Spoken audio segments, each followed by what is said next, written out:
പ്രപഞ്ചമുണരും മുൻപേ നാഥ നീ എന്നെ അറിഞ്ഞിരുന്നു.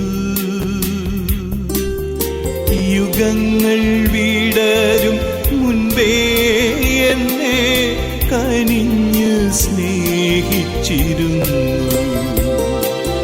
പ്രപഞ്ചമുണരും മുൻപേ നാഥ നീ എന്നെ അറിഞ്ഞിരുന്നു. യുഗങ്ങൾ വിടരും മുൻപേ എന്നെ കനിഞ്ഞു സ്നേഹിച്ചിരുന്നു.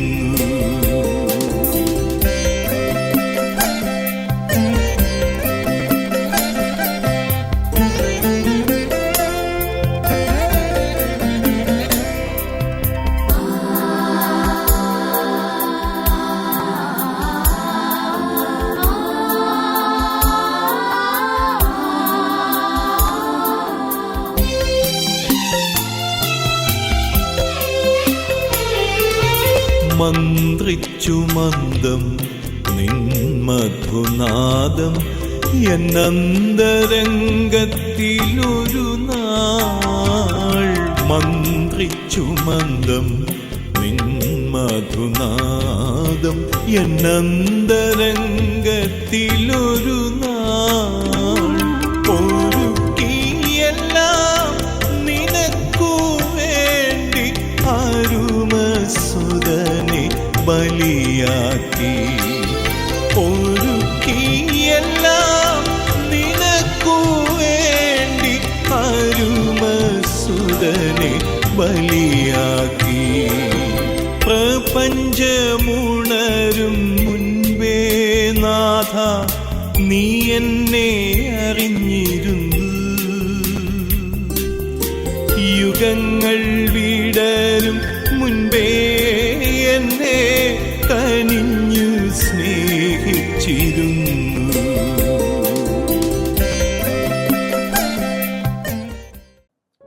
നമസ്കാരം. ബ്രദർ മാത്യു ജോണുമായിട്ടുള്ള അഭിമുഖം നമ്മളിവിടെ തുടരുകയാണ്. സെക്കുലർ ഫീൽഡിൽ അദ്ദേഹം നിന്നിരുന്നെങ്കിൽ ഒരു വലിയ ഉയർന്ന സ്ഥാനത്തേക്ക് പോകാൻ സാധ്യതയുള്ളിടത്തുനിന്ന് രക്ഷിക്കപ്പെട്ട് ആത്മീയ ശുശ്രൂഷയിലേക്ക് താൻ കടന്നു വന്നു. തുടർന്ന് നമുക്ക് കേൾക്കാം.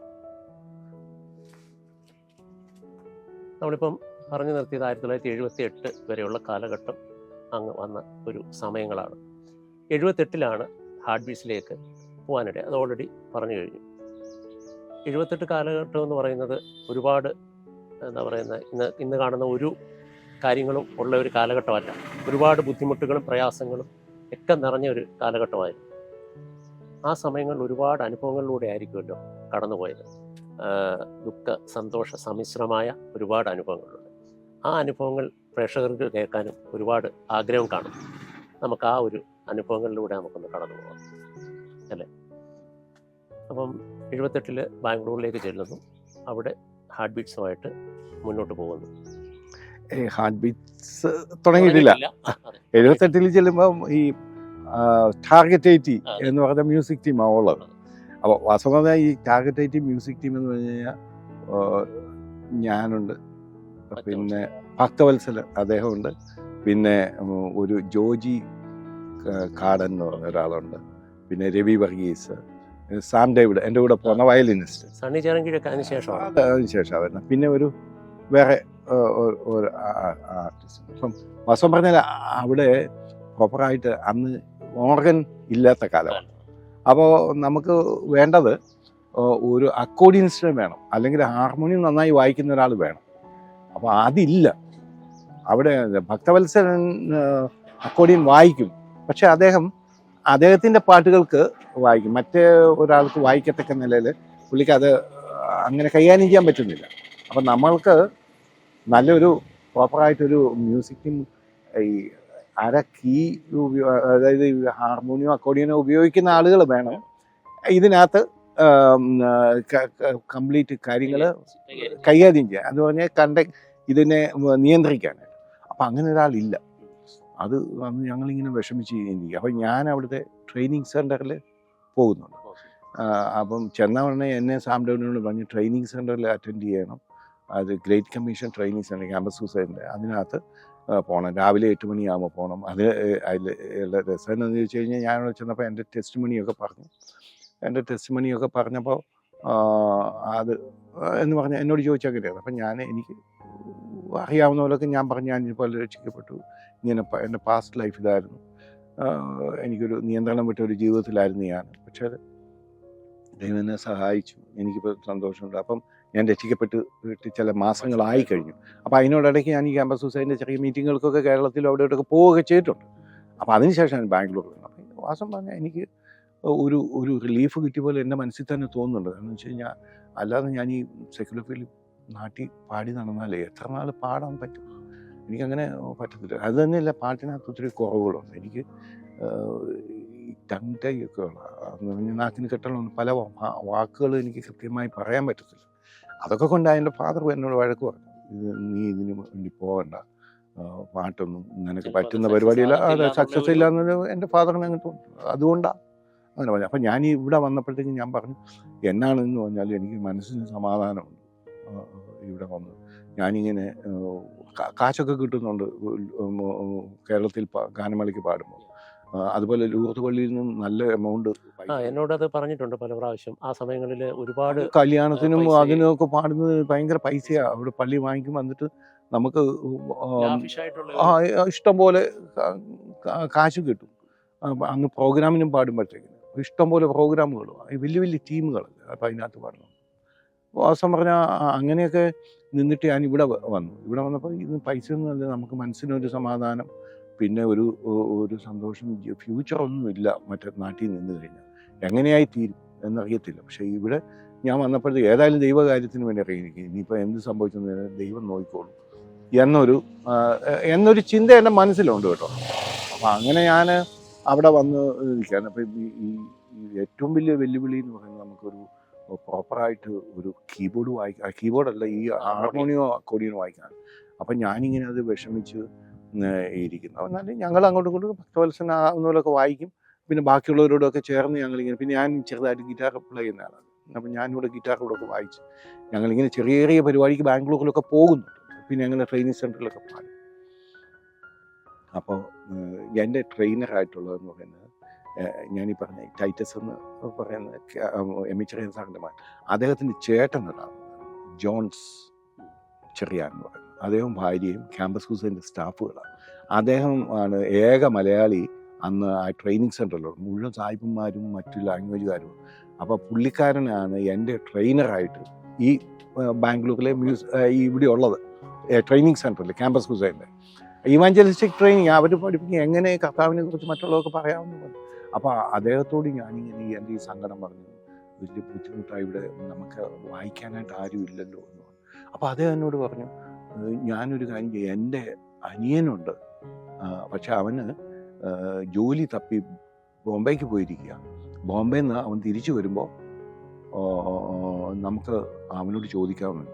ഞാൻ പറഞ്ഞു, അന്ന് ഈ ഫോണൊന്നും ചെയ്യാൻ പറ്റില്ല, പുള്ളിക്കൊരു കത്തിടാൻ ബോംബെയിൽ പുള്ളി താമസിക്കുന്നത്. അതുകൊണ്ട് പുള്ളി അന്ന് തന്നെ ഒരു കത്ത് എഴുതിയിട്ട്, ടൈറ്റ്സിനെ നീ അവിടുന്ന് ബോംബെയിൽ നിന്ന് ബാംഗ്ലൂർ വരെ വന്നിട്ട് മധുരയ്ക്ക് പോയാൽ മതി. അപ്പോൾ എമിച്ചറിയൻ സാർ മധുരയിലാണ് താമസിക്കുന്നത്, അവൻ്റെ വീട് മധുരയിൽ. അപ്പം ഏതായാലും അത് ആ ലെറ്റർ അങ്ങ് പോയി. ഒരാഴ്ച കഴിഞ്ഞപ്പോഴത്തേക്കിന് എന്നെ ജോൺസച്ചായ, ഞാൻ ട്രെയിനിങ് സെൻറ്ററിൽ നിന്ന് എൻ്റെ മെസ്സിലോട്ട് കഴിക്കാൻ പോകുന്ന സമയത്ത് പുള്ളി എന്നെ വിളിച്ചു. പോകുന്ന വഴിക്കാണ്, തമ്പി ഇങ്ങോട്ടൊന്ന് കയറി വാ. കയറി വന്നപ്പോഴത്തേക്ക് ഈ പ്രതി അവിടെ ഇരിക്കുക, ഈ ടൈറ്റസ് പുള്ളി വന്നു. അപ്പോൾ ഇങ്ങനെ വളരെ ശ്രദ്ധേയമല്ല, പുള്ളി തമിഴാണ് പറയുന്നത്, മലയാളിയാണെങ്കിലും തമിഴേ പുള്ളിക്കറിയാം. തമിഴിൽ എന്നോട് സംസാരിച്ച് ഞാനിങ്ങനെ പറഞ്ഞു. അപ്പം ഞാൻ പറഞ്ഞു അക്കോഡിയൻ കൊണ്ടുവിട്ടത്. പുള്ളി ഒരു 120 ബാസിൻ്റെ വലിയ അക്കോഡിയൻ അതും കൊണ്ട് വന്നിരിക്കുക. അപ്പോൾ അദ്ദേഹം എന്നോട് ഞാൻ പറഞ്ഞു അക്കോഡിയൻ. പുള്ളി വളരെ ചാമിങ്, പെട്ടെന്ന് അക്കോഡിയൻ അങ്ങോട്ട് എടുത്ത് വെച്ചു. പുള്ളി അങ്ങോട്ട് വായിച്ചു. അപ്പോൾ കേട്ടപ്പോൾ തന്നെ ഈ അക്കോഡിയന് രണ്ട് ഉണ്ട്, റൈറ്റ് ഹാൻഡ് ലെഫ്റ്റ് ഹാൻഡുണ്ട്. ലെഫ്റ്റ് ഹാൻഡൊക്കെ ആരും അങ്ങനെ യൂസ് ചെയ്യത്തില്ല, കാരണം വെച്ചാൽ പാടാണ്. ഇത് ലെഫ്റ്റ് ഹാൻഡും റൈറ്റ് ഹാൻഡും ഒക്കെ ഫ്ലുവൻ്റായി പുള്ളിക്ക്, അപാരമായിട്ട് തോന്നി. ഞാൻ അവിടെ നിന്ന് അന്നേരത്തേക്ക് ട്രെയിനിങ് സെൻറ്ററിലും പോയില്ല, മെസ്സിലും പോയില്ല. ഞാൻ ഓടി ഞങ്ങളുടെ നാഷണൽ ഡയറക്ടറുടെ വീട്ടിൽ പോയി, തോമസ് എബ്രഹാം വീട്ടിൽ ചെന്ന്. അപ്പം നാഷണൽ ഡയറക്ടറാണ്. ഞാൻ എൻ്റെ ഇതെല്ലാം അന്നേരം അതെല്ലാം വിട്ടുപോയി. ഞാൻ ഓടി പുള്ളിയുടെ വീട്ടിൽ ചെന്നു. എന്നാന്ന് ചോദിച്ചു. അപ്പം ഞാൻ അച്ചായ ഒരു അക്കോഡിയം വായിക്കുന്നവൻ വന്നിട്ടുണ്ട്, അയ്യോ അച്ചായൻ അന്ന് കേൾക്കണമെന്ന്. എവിടെയാവുന്നു ഞാൻ പറഞ്ഞതുപോലെ ഇനി ആളുടെ ജോൺസ് അച്ചായൻ്റെ മകനാണ്, അവനാണ് വന്നിരിക്കുന്നത്. ഉടനെ അവന് എന്നാൽ പിന്നെ വൈകിട്ടൊരു അപ്പോയിൻമെൻറ്റ് എല്ലാവരും കൂടെ കൂടി ഇവൻ അക്കോഡിയം വായിച്ച് നിങ്ങൾ പാടുക. അപ്പോൾ അവനോട് കൂടി ചോദിച്ചു, നീ നിൽക്കാമെന്ന് ചോദിച്ചു. അവൻ നിൽക്കാം. അങ്ങനെയാണ് ഈ ഇതിനകത്ത് ഈ ടാർഗറ്റ് 80 ഒരു അക്കോർഡിയനിസ്റ്റ് ഉണ്ട്. അവൻ വന്നതോടുകൂടി ടാർഗറ്റ് 80 വേറൊരു ലെവലിലായി. ടൈറ്റസ് ചെറിയൻ. അങ്ങനെയാണ് അത് അങ്ങനെ ഞങ്ങൾ 80 വരെ ഏകദേശം പോയി. പിന്നെ ടൈറ്റസ് മാറി. ആ സമയത്തേക്ക് ഈ ഇലക്ട്രോണിക് ഓർഗൻ്റെ കാലമൊക്കെ ആയി വരിക. അങ്ങനെ ഒരു ഓർഗൻ ഞങ്ങൾക്ക് അക്കോർഡിയനുണ്ട്. അപ്പോൾ ആ കൂട്ടത്തിൽ തന്നെ വേറെ ചില അക്കോർഡിയനിസ്റ്റുകളും ഒക്കെ വരാൻ തുടങ്ങി നാട്ടിൽ തന്നെ. കാരണം ഞങ്ങൾ ടൈറ്റസ് ചെറിയാൻ ഉൾപ്പെടെ ഞങ്ങൾ ഈ ടാർഗറ്റ് 80 ഒരു ട്രാവല് കേരളത്തിൽ നടത്തി. അന്നേരം അവർക്ക് പല ആർട്ടിസ്റ്റുകൾക്കും താല്പര്യമായി. അങ്ങനെ ആണ് ഇവിടുന്ന് തൃശ്ശൂരിൽ നിന്ന് റോയ് മരിച്ചുപോയി. ഓർഗനിസ്റ്റ് നമ്മുടെ ഹാർട്ട് ബീറ്റ്സിൻ്റെ ഒരു ആദ്യകാലത്തെ ഒരു ഓർഗനിസ്റ്റായിരുന്നു റോയ്. അപ്പം റോയ് വരിക. റോയ് അക്കോർഡിയൻ കുറച്ച് വായി. പിന്നെ ടൈറ്റസ് നീങ്ങി. പിന്നെ അക്കോർഡിയൻ കുറച്ച് നാൾ ഓർഗൻ ഈ ടൈറ്റസ് ഈ റോയ് വായിച്ചുകൊണ്ടിരിക്കുന്ന സമയത്താണ് കാഷ്യോയുടെ ഒരു ഓർഗനുമായിട്ടൊരാൾ വരിക ബാംഗ്ലൂരിൽ. അപ്പോൾ അയാൾക്ക് അത് വിൽക്കണമെന്ന് പറഞ്ഞു. അപ്പം ഞങ്ങൾ പോയി കണ്ട് കാഷ്യോയുടെ ഓർഗൻ അന്ന് അത് ഞങ്ങൾ വാങ്ങിച്ചു. അങ്ങനെ ആദ്യമായി അന്ന് ടാർഗറ്റ് 80 അത് വെച്ചോണ്ട് കുറേ നാൾ ഇങ്ങനെയൊക്കെ പോയി. അങ്ങനെ അത് കഴിഞ്ഞ് പിന്നെ 80, അപ്പം 78, 79, 80കളിലൂടെ കഴിഞ്ഞ് 2-3 വർഷം കൊണ്ട് ഞങ്ങൾ കുറച്ച് 1-2 പ്രാവശ്യം കേരളത്തിൽ ട്രാവൽ ചെയ്തു, തമിഴ്നാട്ടിൽ ട്രാവൽ ചെയ്തു. അങ്ങനെ നിൽക്കുകയാണ്. അപ്പോൾ 80 ആയപ്പോഴത്തേക്കിന് ഒരുവിധം ആളുകൾക്ക് ഈ മ്യൂസിക്. പിന്നെ ഞങ്ങളുടെ കേരളത്തിൽ മിക്കവാറും എല്ലാ ഡിസ്ട്രിക്റ്റിലും ഞങ്ങളുടെ സ്റ്റാഫുണ്ട്, ക്യാമ്പസ് സൂസൈഡിൽ. അപ്പോൾ അവർക്കെല്ലാം വളരെ എൻകറേജ്മെൻ്റ് ആയിരുന്നു. അപ്പോൾ അങ്ങനെ ഞങ്ങൾ ഫീബ സ്റ്റുഡിയോയിൽ പോയി ഒരു നമുക്കറിയാവുന്ന ഈ പാട്ടെല്ലാം കൂടെ അവിടെ പാടി ഒന്ന് റെക്കോർഡ് ചെയ്തു. അപ്പോൾ അതെല്ലാം നമ്മുടെ സ്റ്റാഫുകൾക്കൊക്കെ കൊടുത്തു, സ്റ്റാഫ് അവരുടെ പരിചയക്കാർക്ക് കൊടുത്തു. അങ്ങനെ പെട്ടെന്ന് മ്യൂസിക് ടീമിന് ഒരു ബൂം ഉണ്ടായി. കാരണം അന്ന് ഈ ഹാർട്ട് ബീറ്റ്സ് ആകുന്നതിന് മുമ്പ് തന്നെ. പിന്നെ അതിനകത്ത് ഓരോരുത്തരായിട്ട് വന്നു. രാജൻ കോര എന്ന് പറഞ്ഞ ആൾ, ഞാൻ കോട്ടയംകാരനാണ്, ഞാൻ വിളിച്ചുകൊണ്ട് പോയി. ഞാൻ ഇവിടെ വന്ന് രാജൻ കോരയ്ക്ക് വരാം. അങ്ങനെ ആ രാജൻ കോര വന്നപ്പോൾ കൂട്ടത്തിൽ കൊണ്ടുപോയ ആളാണ് ഇപ്പോൾ അതിൻ്റെ ചുമതലയൊക്കെ വഹിക്കുന്ന രാജൻ പണിക്കർ എന്ന് പറഞ്ഞാൽ. ഇടയ്ക്ക് ഞാൻ ഇച്ചിരി പുറകോട്ട് പോവാം. അന്ന് ബാംഗ്ലൂരിലേക്ക് ചെല്ലുന്ന സമയത്ത് അതിൻ്റെ പിറ്റേ ദിവസങ്ങൾ എന്നോട് പറഞ്ഞത് എൻ്റെ ഓർമ്മയിൽ കിടക്കുന്നത് തോമസ് എബ്രഹാം സാറ് ഒരു പാട്ടെഴുതി കൊണ്ടുവന്ന് തരികയും അത് ട്യൂൺ ചെയ്ത് പാടുകയും ചെയ്ത്. അദ്ദേഹം ഞാൻ ചെന്ന അന്ന് വൈകിട്ട് ഒരു പുതിയതായിട്ടൊരാൾ വന്നെന്ന് കഴിഞ്ഞാണ് തോമസ് എബ്രഹാം ചെയ്യുന്നത് അദ്ദേഹത്തിൻ്റെ വീട്ടിലോ അല്ലെ എവിടെയെങ്കിലും വെച്ച് ഒരു ഗെറ്റ് ടുഗദർ നടത്തും. ആ പുള്ളിയെ ഇൻട്രൊഡ്യൂസ് ചെയ്യുക, ആ പുള്ളിയുടെ ടെസ്റ്റിമണി അവിടെ പരസ്യമായിട്ട് കേൾക്കുകയും അങ്ങനെയുള്ള ഒരു നല്ലൊരു ഒരു കാര്യം അവിടെ ചെയ്യുന്നുണ്ട് തോമസ് എബ്രഹാം. അത് ഭയങ്കര ഒരു നല്ല, ഞാൻ കണ്ടതിൽ വെച്ച് ഞാൻ ഏറ്റവും വിലമതിക്കുന്ന ഒരു ഇവാഞ്ചലിസ്റ്റാണ് തോമസ് എബ്രഹാം. അദ്ദേഹം അങ്ങനെ ചെയ്യുക. അങ്ങനെ ഞങ്ങൾ അവിടെ ചെന്നപ്പോഴത്തേക്കിന് ഞാൻ പുള്ളിയുടെ വീട്ടിൽ പുള്ളിയുടെ വൈഫ്, ഞങ്ങളുടെ അമ്മമ്മ മോളിയമ്മ ഭക്ഷണമെല്ലാം ഞങ്ങൾക്ക് എല്ലാവർക്കും ഉണ്ടാക്കി. ഞങ്ങൾ ഒരു 10-15 പേരുണ്ട്. എന്നിട്ട് എൻ്റെ ടെസ്റ്റിമണിയൊക്കെ കേട്ടു. പിറ്റേ ദിവസം രാവിലെ തോമസ് എബ്രഹാം വന്നു. അപ്പോൾ പുള്ളിക്കാരന് ഭക്തവത്സന് ഞങ്ങൾ അങ്ങനെ ഓഫീസിൽ അവിടെ സൈൻ ചെയ്യാനൊക്കെ ചെന്ന സമയത്ത് പറഞ്ഞു, എടാ ഭക്തനെ മകനെ പോലെ ഭക്ത ഇത് ഞാൻ എഴുതിയൊരു പാട്ടാണ്. അപ്പോൾ പുള്ളിക്കാരൻ അങ്ങനെ ഒരു ടോയ്ലറ്റ് പേപ്പറല്ല എഴുതിയിരിക്കുന്നത്, നിശയുടെ നിശബ്ദതയിൽ നിരാശ തന്നീർ ചുഴിയിൽ ഞാൻ നിരാലംബനായി നിന്നപ്പോൾ നീ തന്നെ. ഞാൻ എൻ്റെ ടെസ്റ്റിമണി തലേദിവസം പറഞ്ഞാണ്, ഒരു ഗതിയില്ലാതെ ഞാൻ എന്ത് ചെയ്യണമെന്ന് അറിയാൻ മേലാതെ ഈ പാട്ട് എത്രമാത്രം എനിക്ക് മുമ്പോട്ട് എനിക്ക് പോകാൻ പറ്റും. ഇത് വളരെ എല്ലാം ശോചനീയമായ, അതിന് തന്നെ ഇതിൻ്റെ ഇടയ്ക്ക് ഒരുപാട് പ്രശ്നങ്ങൾ. നമ്മൾ പള്ളിയിലാണ് ഞാൻ പാടുമ്പോഴത്തേക്കും കുറച്ച് നാൾ വേറെ ആളുകൾക്ക് പാടണമെന്ന് പറഞ്ഞ് എന്നെ മാറ്റി നിർത്തുക. അപ്പോൾ അങ്ങനെയൊക്കെ വന്നിട്ട് ഈ പൊളിറ്റിക്സ് ഇതിനകത്ത് വരുന്നത്. അപ്പോൾ അങ്ങനെയൊക്കെ വന്നപ്പോഴത്തേക്ക് എത്ര നാൾ പാടാൻ പറ്റും? പിന്നെ ഒരു ബാക്കപ്പ് ഇല്ല. പിന്നെ അതിന് ഞാൻ വലിയ മ്യൂസിക്കൊന്നും ഞാൻ പഠിച്ചിട്ടില്ല. പിന്നെ എനിക്ക് ചെറിയ ഡിസബിലിറ്റി പാട്ടിനകത്തുണ്ട്. അപ്പോൾ ഇതൊക്കെ കൊണ്ട് മുമ്പോട്ട് പോകാൻ പറ്റുമോ എന്നറിയത്തില്ല. പക്ഷേ എനിക്ക് പാടാൻ ഭയങ്കര ആഗ്രഹം. അങ്ങനെയാണ്. അപ്പോൾ ആ കാര്യങ്ങളൊക്കെ ഞാൻ പറഞ്ഞപ്പോൾ അത് പുള്ളി മനസ്സിൽ കണ്ടുകൊണ്ട് പുള്ളി എനിക്ക് വേണ്ടി എഴുതിയൊരു പാട്ടാണ് നിശയുടെ നിശബ്ദതയിൽ. പിന്നെ ഇന്ന് നീ എന്നെ ജീവിക്കുന്നു, ഇന്ന് ഞാൻ പൂർണ്ണനായി തീർന്നതാണ്, ഇന്ന് നീ സകലത്തിന് മതിയായത്.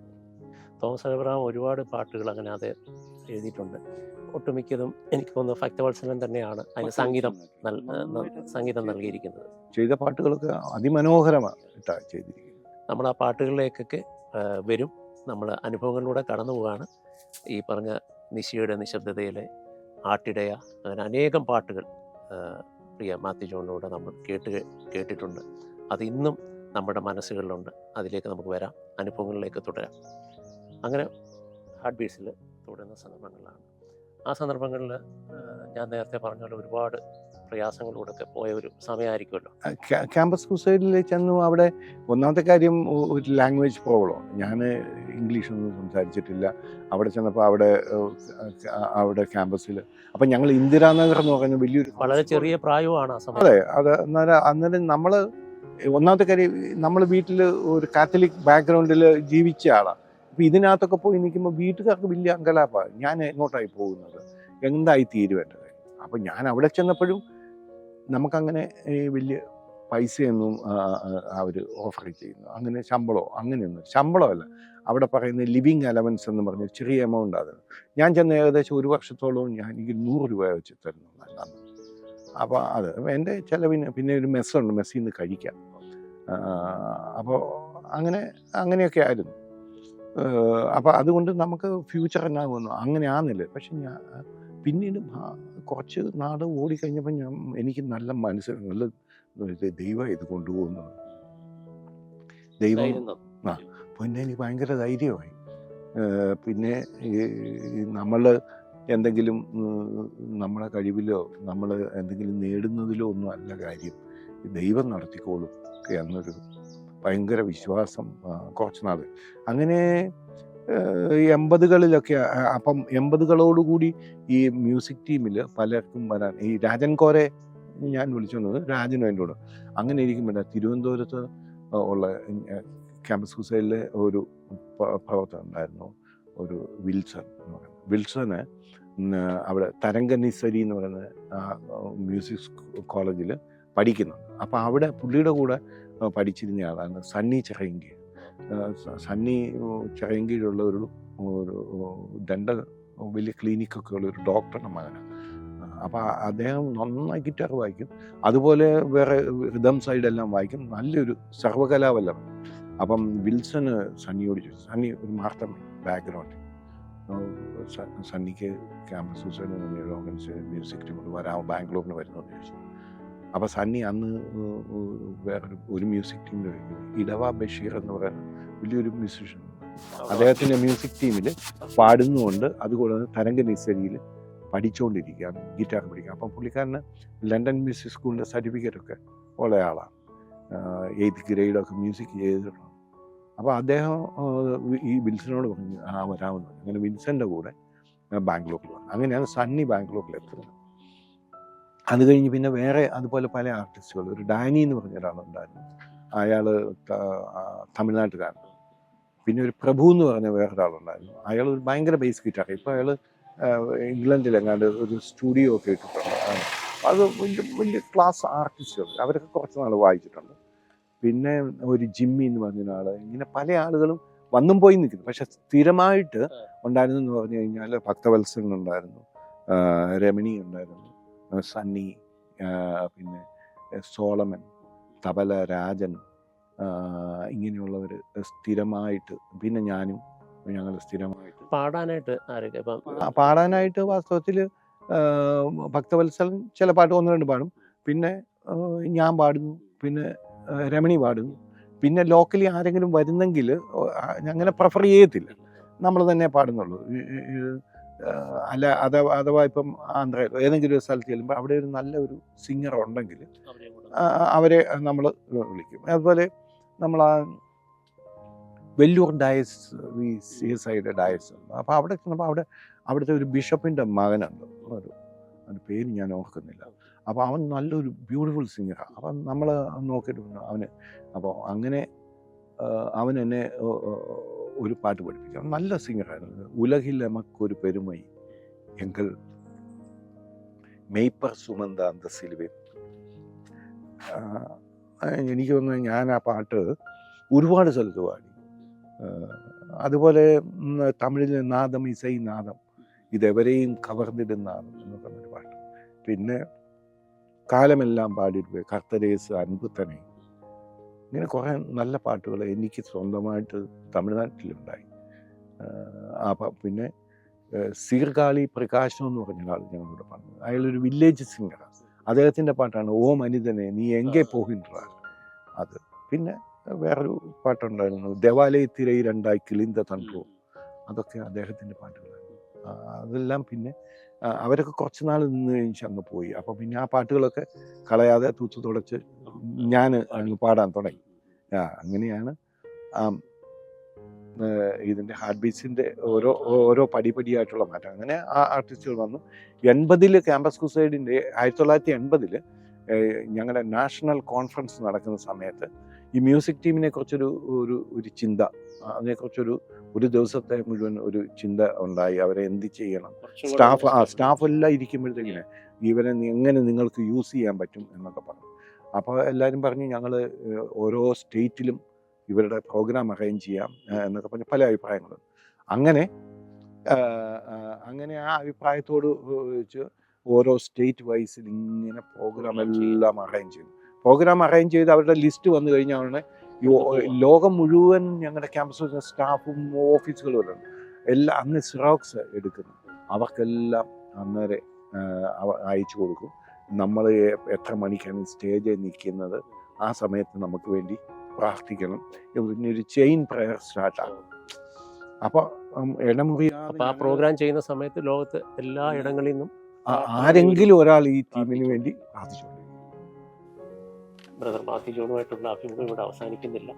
തുടർന്ന് ഹാർട്ട് ബീറ്റ്സിൻ്റെ അദ്ദേഹത്തിന് 10 വർഷം അദ്ദേഹം ഹാർട്ട് ബീറ്റ്സിനോടൊപ്പം ഉണ്ടായിരുന്ന ആ സമയങ്ങളിൽ അദ്ദേഹം ഇന്ത്യയുടെ വിവിധ ഭാഗങ്ങളിൽ, ലോകത്തിൻ്റെ വിവിധ രാജ്യങ്ങളിൽ അദ്ദേഹം സുവിശേഷവുമായി പോയി.